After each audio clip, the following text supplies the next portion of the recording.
Masak nasgoreng buat makan malam sing gampang-gampang ya. Buat masaknya pakai Globen series dari stand cookware. Ini satu set dapat 3 jenis ya. Dan semuanya ini anti lengket karena berlapis marble coating Jerman.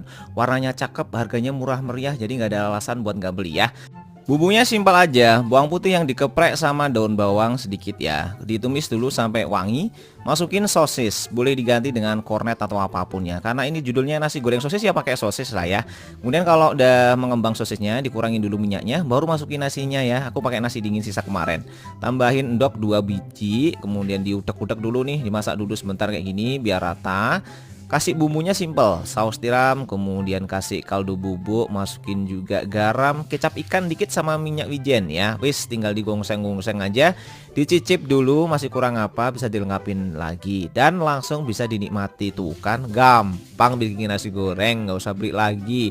Daripada buang-buang nasi sisa kemarin mendingan dibikin nasi goreng ya.